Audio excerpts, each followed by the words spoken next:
Books of haunted YouTube channel पे आपका स्वागत है।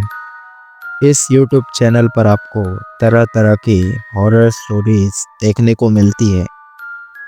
अगर आपको ऐसी वीडियोस देखना पसंद है तो हमारे यूट्यूब चैनल को सब्सक्राइब करना ना भूलें। हेडफोन्स लगा लीजिए और तैयार हो जाइए डरने के लिए। नमस्कार दोस्तों, आज मैं आपको एक ऐसी जगह की कहानी सुनाने जा रहा हूँ जिसके नाम से ही रूह कांप उठती है। भानगढ़ का किला, इसे भारत का सबसे भूतिया किला माना जाता है। राजस्थान के अलवर जिले में अरावली की पहाड़ियों के बीच बसा यह किला अब वीरान है, लेकिन इसके खंडरों में आज भी वो सिसकियां गूंजती हैं जो कभी इंसानी जीवन की हलचल थी। इस कहानी में इतिहास भी है, रहस्य भी है और डर भी है। आइए जाने कि ऐसा क्या हुआ था कि भानगढ़ को भूतों का बसेरा कहा जाने लगा। इतिहास की परतें। भानगढ़ किला का निर्माण 1573 ईस्वी में राजा भगवत दास ने करवाया था, जो आमेर के शासक थे।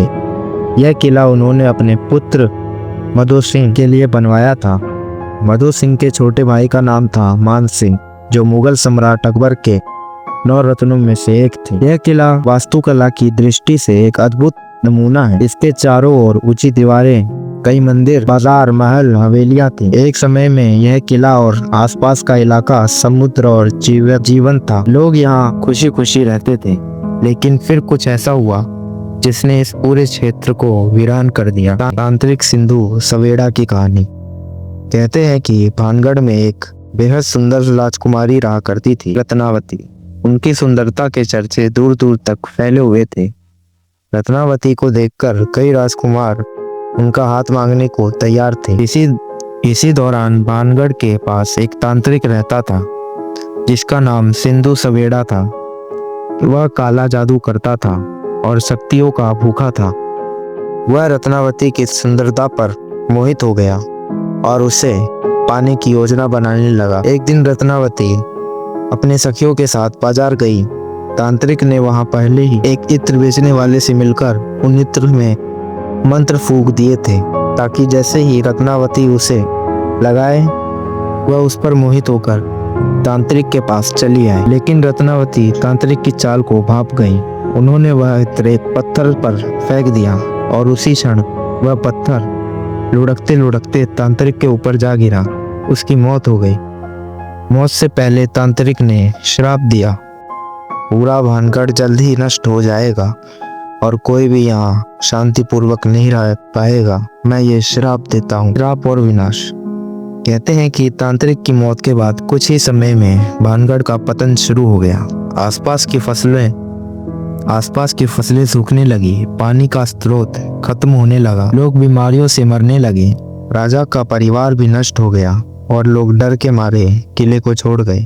धीरे धीरे पूरा भानगढ़ वीरान हो गया। जहाँ कभी महल में रौनक हुआ करती थी, वहाँ सन्नाटा और रहस्यमयी साए छाए हुए हैं। रात में किले का प्रवेश निषेध क्यों है? भारतीय पुरातत्व विभाग ASI ने किले के बाहर एक बोर्ड लगाया है।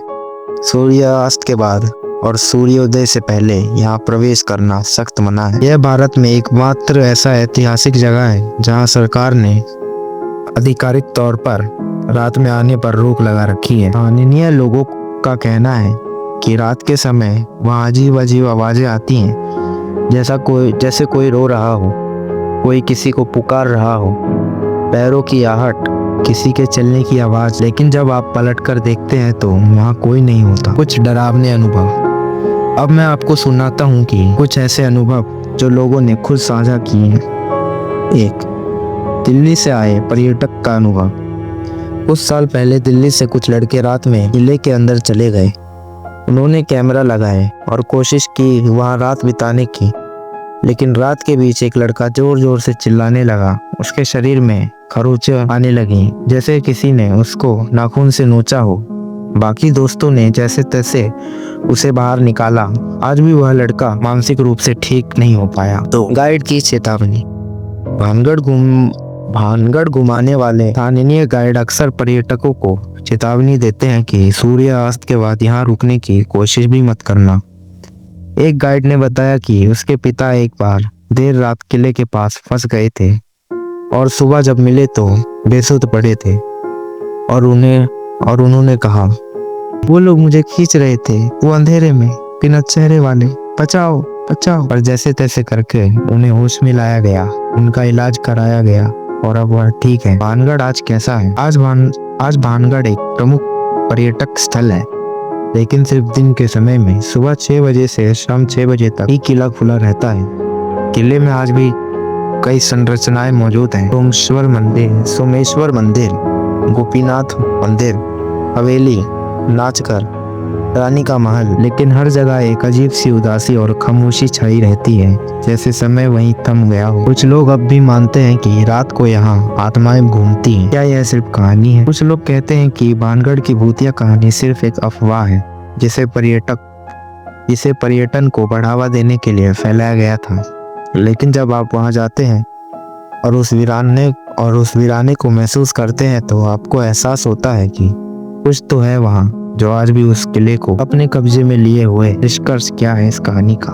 भानगढ़ किला सिर्फ ईंट पत्थरों की एक इमारत नहीं है, यह एक रहस्य है, एक ऐसा रहस्य जिसमें इतिहास, प्रेम, लालच और तांत्रिक शक्तियां सब एक साथ मिलती हैं। शायद हम कभी न जान पाए कि उस रात सच में क्या हुआ था जब भानगढ़ उजड़ गया, लेकिन जब भी आप वहां जाएं, सूरज ढलने से पहले लौट आएं, क्योंकि कुछ रहस्य बेहतर होते हैं जब वो अनकहे रहे। अगर आपको यह कहानी पसंद आई हो तो बताइए, क्या आप कभी भानगढ़ गए हैं? वहां जाना चाहेंगे? क्योंकि कुछ दरवाजे ऐसे होते हैं जिन्हें खोलने से बेहतर है बंद ही रहने देना चाहिए।